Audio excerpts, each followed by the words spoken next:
to another on the court team review for the Toronto Raptors. Somebody who actually sparks my interest. Uh, Really? I mean, more than a lot of other people. Like, Masai Ujiri up there. Nick Nurse is their coach. I mean, they have Pascal Siakam, Scotty Barnes, and Gary Trent Jr. Like, they have a bunch of disparate things. Ultimately, well, I guess we can just get right into it. We're talking about the Toronto Raptors. They were ranked 24th in offense, 4th in defense. So, very good defensively. Meh offensively. Not good. Not good, but not the worst. And they have Pascal Siakam, who's 28, averages 24.2 points, 7.8 rebounds, and 5.8 assists. Scotty Barnes averages 15.3 points, 6.6 rebounds, and 4.8 assists. And Gary Trent Jr., who averages 17.4 points, 2.6 assists, and 1.6 rebounds. And they are 28, 21, and 24, respectively. That's kind of the reason why I think they need to trade Pascal Siakam. Because the window of their young players is at most 4 years, at the lowest 4 years separated, at most 7 years. And Pascal Siakam is inside the prime of his career, so he probably needs to be traded to somebody who's looking to win now. Like Houston. In my opinion. Probably not Houston. Houston's trying to win now. They're trying. So you should go there. I wouldn't send him there. Well, I wouldn't want to go there. Like, if I were him, I'd be open to going someplace like the Knicks. I think he would fit in pretty well in Miami. Him, Bam, and Jimmy. That would be an interesting setup. Nah. Who else we got? There's been talk about him going to the Warriors. There's been talk. Like, ultimately, Pascal's problem is that he's not a good enough three-point shooter to the point where you can just lock him in anywhere. Like, he could be the second dude, but the third dude, I feel like, has to be a lot more balanced than the second guy. Like, there's a sliding scale of expectation for the first, second, and third guy. The first guy is the first person there, so it means you got to deal with what you got. The second guy can pretty much be anything. He just has to be like a good second option, period. Now the third option has to be capable of filling in for the other two's problems. And I feel like Pascal kind of fails at that part. Like, at pretty much what I've called him for forever is like, so if Giannis is Superman, I wouldn't even call him Martian Manhunter. Like, another group, he's like Black Adam or Shazam or somebody like that. Like, you're not Superman. I'm not the biggest Pascal guy. I'm not super anti-Pascal. It's just like it's really hard to be his player archetype when there's someone who does all the things that you do in the league better. Well, I guess because Giannis does everything that Pascal does a step better than Pascal. He is a better defensive player. He is better at scoring. He is better at ball handling. Like, Pascal might be a better three-point shooter. Might be. Let me check real quick. But it probably isn't by a ridiculous margin, though. Like, he shoots 32.4% 324% from three. So that is probably better than Giannis is. I guess my thing is he just doesn't look as dominant as Giannis does on the court. I'm not even. It's for me. It's not even about how you look. It's pretty much like I'm big on the eye test. I'm nowhere near as big on the eye test, but I am very, very large on the proof is in the pudding test. Well, see, Actually, he's way better at shooting threes. He beats Giannis by roughly, like Giannis only shoots 27.20, like 275. What does he shoot? 32.4. Okay. Now the problem is, So about 5% more. the problem is like that's not quite enough. No. The problem with 32.4 is you're close, but is not 33%. Which is, if you don't know, that's the number at which it is equally as efficient for shooting.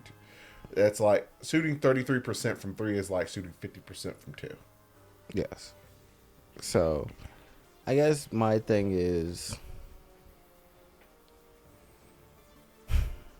I'm big on the eye test because it separates Giannis and Pascal. Similar build, similar skills, but how is that imposed on the game? Because there's lots of players out there, like Zach is another one. Lots of scoring and everything like that, but there's there's a degree of results. Like the Toronto Raptors actually make the playoffs and make the play-in fairly regularly. It's just the problem is I think the Toronto Raptors had one of the best rosters from probably like 1 to 9 for a strong period of time. But none of their players really spiked off the Richter scale in terms of, yo, I'm an A. No, we started with B's and we went into the C's. Which is fine. But you would rather have an A, and then you can, with the A, you can probably pull in the rest of the B's and the C's and the rest of that stuff. So they got all the surroundings for a championship team before they got the key player. Yeah. It's like an NFL. It's like the San Francisco 49ers for God knows how long. We had everything except for the quarterback. The Toronto Raptors are looking for their quarterback, but they have everything else. Like if you take the Toronto Raptors and you transplant them and you put like Luka Doncic in there instead of Pascal Siakam, they're probably making it 2 rounds in the playoffs. They might make it to like the Eastern Conference Finals. I feel like Pascal was supposed to take a step and he didn't. And so that's why I'm not a believer in the Raptors. He was supposed to take a full step and he took like a half. Yeah, that's why I don't believe in the Raptors. Oh, I mean, do I think that the Raptors are ultimately going to win anything? No. And that's why I ultimately kind of think that they kind of got to let Pascal go. I understand Pascal don't want to leave, but if you could ultimately see that there's a better situation that you can get more picks, because my problem is Masai Ujiri is holding on to him, but ultimately he is in, like, this team is in its own way from improving. You already got rid of Fred VanVleet, who is an older player, and now you have Pascal, who isn't old, but he isn't young either. Like, he is in the point of his career where he should be playing meaningful playoff basketball on a regular basis, and he's just not. And if you traded him to a plethora of other teams, he would be. Like, you put him on the Dallas Mavericks, he'd be playing playoff basketball. If you put him on the, what's another reasonable team? If you put him on the Miami Heat, he's probably playing playoff basketball. If you put him on the New York Knicks, he's probably playing playoff basketball. Like, there's some teams that aren't necessarily feasible, a la the Boston Celtics or the Portland Trailblazers isn't necessarily a feasible place for him to go because they're trying to get rid of these types of dudes. They don't want to trade it into these kinds of guys. But there are lots of those middle of the road playoff teams that need some help, and you guys could be the person who shows up and you kind of like they leverage and they push their chips in and they go for the now, and you get to reap the benefit from that. I mean, that's not a bad option. I just don't Like the Hawks. The Hawks could do it. Yeah. Like you got, well, they probably can't because they did the Halliburton trade, but they probably, I think they're moving back towards the direction where they're starting to have some assets. And if the Hawks wanted to stay young, or if the Toronto Raptors wanted to stay young, they could get a lot of those young pieces off of them, and ultimately he could be replacing John Collins inside that roster. Because John Collins is now a member of the Jazz. So, I don't know, man. There's such a weird place. And they're so middle of the road. I think they're middle of the road exactly. I think they were 41-41. Like the absolute definition of Jesus Christ. No, I don't believe in them. Believe in them? I mean, I also yeah, they literally finished 41-41. I think I only really care about 10 teams in the league. Care?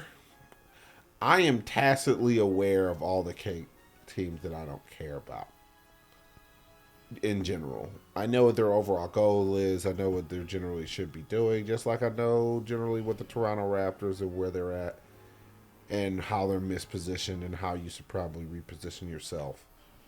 So that means A, you can get your young superstar, and B, how you should be leveraging your position. Because quintessentially, I mean, I don't like to treat NBA players as if they're assets, but anyone who is not conducive to you moving in the direction that you're supposed to be moving is an asset. Yeah. That's how I more so like to think it. So, like, for Damian Lillard, for the Portland Trailblazers, he's an asset. He is not conducive to the direction that you're moving in. And if you're just a directionless mess, a la the Wizards, a la kind of, a la the Jazz, you should just be offloading everybody and trying to figure things, just get younger and build. Yeah. And then you have people who are developing, like the Detroit Pistons and the San Antonio Spurs, where you're kind of in the same position as the Jazz and the Washington. Well, I'll say there's teams you have a direction that I have more of a curiosity about. But then there's also teams, but I wouldn't like, OKC isn't a team I'm interested in. But you know how much I like SGA. You have a tacit interest, yeah. So it's just like, oh, I'll spot, like if they're on the TV, I'm not gonna not watch them. Yeah. So like them is like, all right, I'm interested. Or if it's just like the Toronto Raptors, it's just kind of like, yeah. Where you have nothing that makes me want to stay here. Yeah, where I'd watch the Pelicans because of Brandon Ingram. But it's just, for me, it's like there's 10 teams generally that I probably care about, and most of that is just based off of players and or their positioning in the league right now. Yeah, and it's generally except why for two people... teams. I'm a Lakers fan, and so that's just not going to change. Whoever they have, I'm ride or die. And then I care about the Cavs because that's your team, and so since we do a show, I pay attention to what they're doing. Yeah, I mean, I wouldn't say I'm 100% fan of anything because I've moved away from that fanatical type of thing, but I keep track of the Cavs, period. I enjoy watching Cavs basketball. All right. And then I kind of moved on to other things. It's just like, well, who do I keep track of? I keep track of the Pels because they're interesting, and there are teams that interest me. And then there are teams that I'm morbidly curious about, a la the Timberwolves, like, because there are teams that have all the disparate things that should be working and they just don't. Timberwolves, the Oklahoma City Thunder, Like they should be taking a step, and they're just not for some reason yet. And we'll see. Like we'll see with the Thunder this year. Well, I feel like Thunder hasn't been trying to take a step because they'll routinely just do games where they don't play any of their like best players. You know, they've actively just been like not trying. So I understand that they haven't been trying with all the parts, and so I think that it is now time to try. So I'd like to see that. And then there are just other teams That don't have the ability. Where I think they've topped out. Bulls, Raptors. They have topped out with your talent base, and you can only bleed talent from here. Such as losing Fred VanVleet to the Raptors, because you're trying to keep all these people and trying to keep everybody. You're going to lose everybody. Yeah, so it's just like I don't foresee them being relatively impactful. I see them getting what I care about.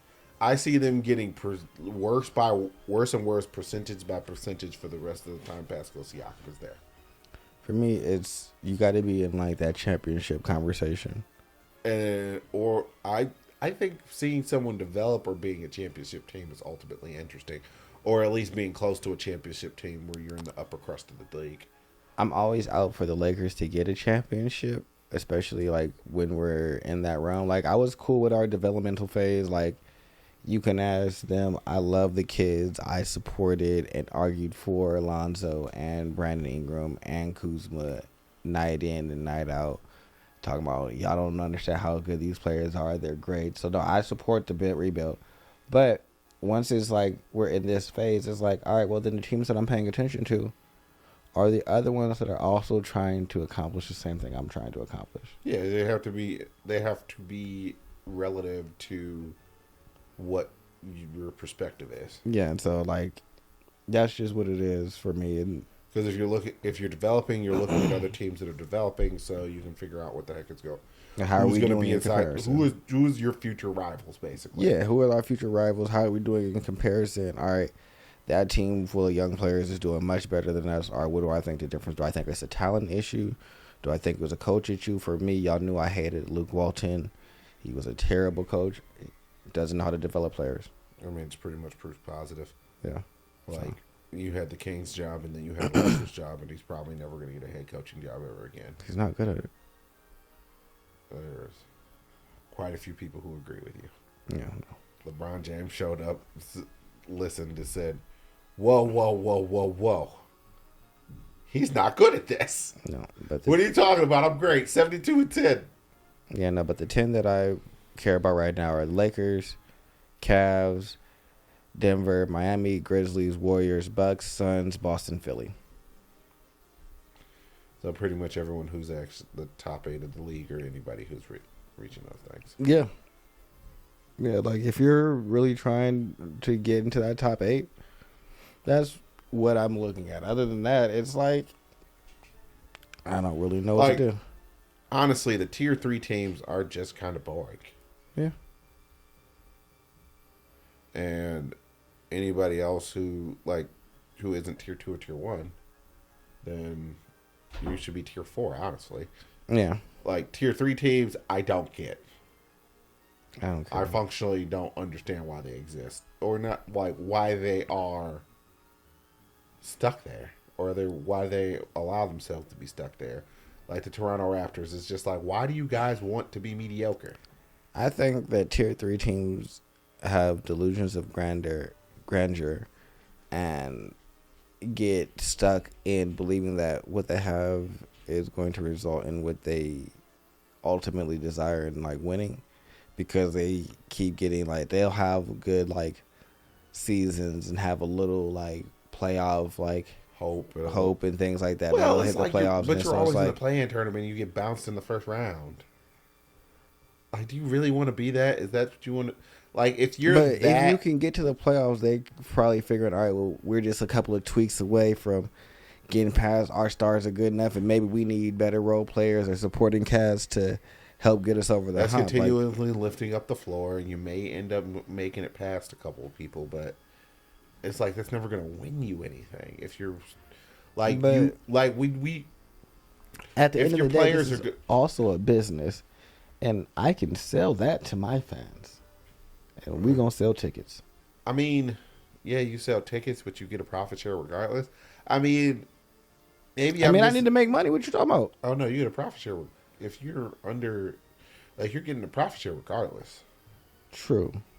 I mean, you probably want to make more money, I mean, I'm not in here to make less money. So if I could do something to but increase the what we make, like, yeah, you can try and sell that to our fans, but I mean, if the fans would be situationally aware enough to be like, whoa, whoa, whoa, whoa, they're whoa. not. They were behind the Blazers being mediocre with Dame forever. Completely happy with that. Satisfied. Forever.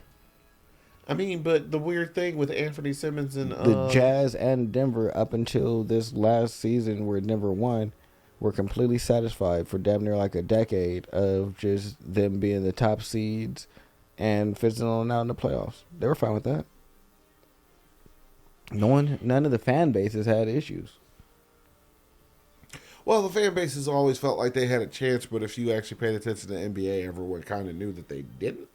Oh, that's the truth. But what I'm saying is you can sell that to the fans because the fans just going to go. So, I mean, for me, I'm looking at it like, yo, Raptors, This ain't it. you got stuff. And it's better that you get stuff for the stuff that you have and allow the rest of your stuff to develop because you have enough. You have Scotty Barnes, you have talented players. Let them cook. And let Scotty Barnes become better. And then acquire other players around his age, and hopefully either Scotty Barnes becomes the star that you're looking for, or you guys draft the next best thing, and you have Scotty Barnes and Anthony Simmons to be very good role players. Yeah, something. But right now, this Pascal. This 1 foot in, 1 foot out stuff. But that's how a lot of teams are. A lot of teams don't want to give it up because that also means like you're not going to the playoffs. Your ticket sales is going down. Your jersey sales is going down. A lot of shit's going down. Yeah, I get it.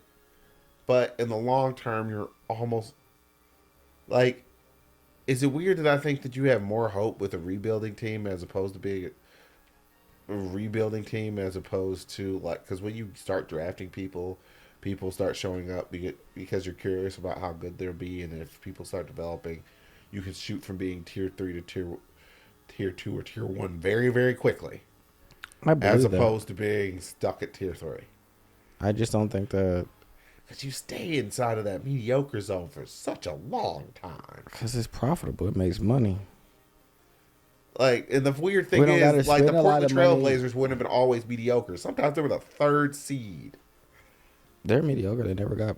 Like, I mean, that's about where they topped out at. They've made it to a Western Conference final, but it was just make or break with Dame and CJ staying healthy. And they never had the rest of the supporting cast because we're a mid-market team, which I hate to tell you at this point in the NBA, doesn't freaking exist. I mean, I don't. You all get profit shares of the same freaking money. My thing is, I don't care about that. I just know that y'all wanted to make some money. Y'all kept it where it was at. And then, like I said, it's easier to sell especially to owners, like, hey, we got the fans behind us. We made it into the first round. We had a good season. We're just a couple of tweaks and pieces away. Like, you can convince people that. Yes, true. Everyone's a couple of pieces away. But if depending upon what the pieces are, I mean, everyone's a couple of pieces away if one of those pieces is LeBron James. But yeah, everyone's a couple of pieces away if you get Steph Curry. But you know how you get LeBron James? By drafting. You know how you get Steph Curry? By drafting. So unless you're a savant at drafting and you can get Donovan Mitchell at like 6 or 7. I mean, I agree with you. I just know that what they're trying to do is prolong. They're trying to have their cake and their eat window. Yeah.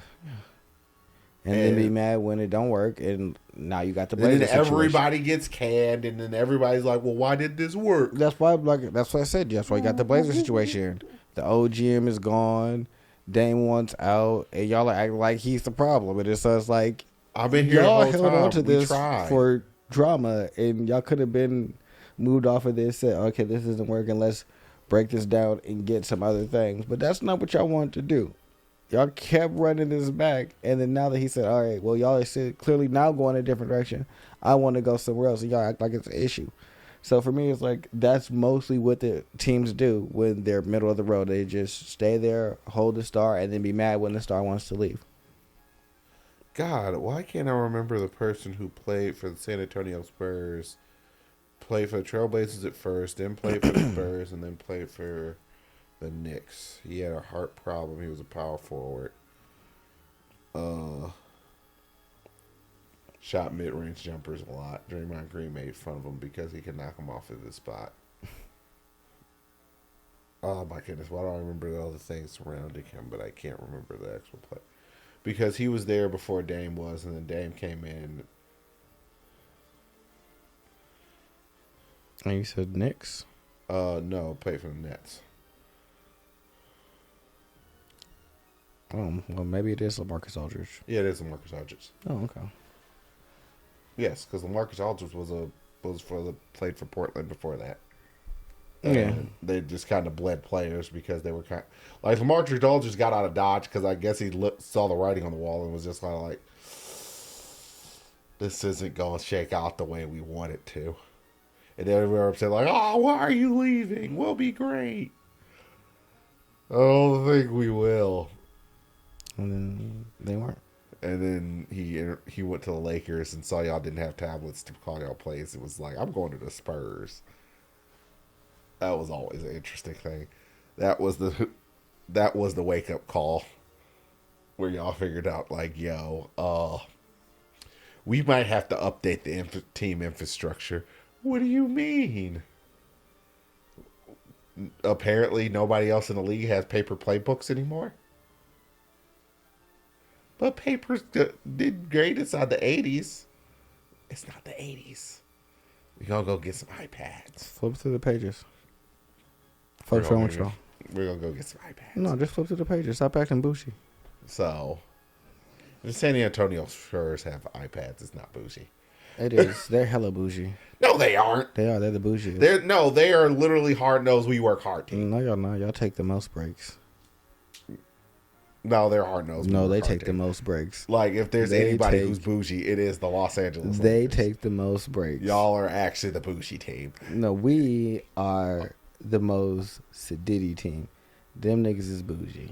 So, anyway, sorry, Toronto Raptors. I know you guys were hoping that there was some long-term plan where this was going to work out.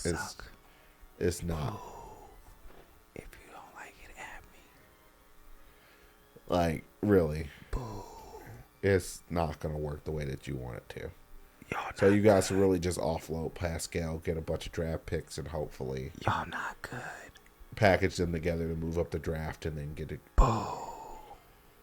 I mean, they're average. They're an average NBA team. Boo. You know my metrics. Boo. Jesus Christ. All right. Well, I'm no longer going to subject y'all to him. Yeah, championship or nothing. What you I talking about? subject him on y'all. Yeah, I mean, most teams aren't like that, but it's just kind of like, it's not even Eastern Conference planet. The problem is, it's not an Eastern Conference Finals or bust for them. It's literally make the playoffs or bust. No, I don't think that's healthy for any team. I need championship or bust. If you're not, No, it's not. if you're not there with your I season, need you to at least be. then I'm not really interested in you unless I like your player, like SGA. I like him, so I kind of pay attention when I see them. Not a lot, but I do. You can tell he likes Huckers. I like Ja, but Ja's also like in contention for like trying to get a title. I don't know if that's true. I mean, they don't seem content with their consistent failure. I mean, are they content with it? No. Are they making any kind of significant gains to actually making the next step? Also, no. I mean, they've done things. I wouldn't say that. Doing things does not mean you've made the next step. If you believe Ja can get you there, then what you need is to put things around Ja that are going to facilitate that. I think we'll talk about the Grizzlies when we get to the Grizzlies. Yeah, we can do that. We can wait. Because I think we're not going to go off on another tangent here. Because Ja's, what, 24? Somewhere around there. All the superstars win around 28. He got 4 more years until it's really like time to start looking. How about we start looking early? I mean, I think that they're doing... Because Giannis won before he was 28. Well, it was like 26. Yep. You want to start winning at the start of your window, not at the end of it. I agree with you. But I think that them bringing in Marcus Smart is somebody that's going to help teach him how to win. Teach him some more maturity. You need another dude. I think that, but I don't think that them getting another dude next year would have changed anything. Oh, it would have allowed them to build cohesiveness. We've already went off on the tangent. Getting out of here. All right. Like, comment, and subscribe. We love you all. We do. Bye-bye. Goodbye.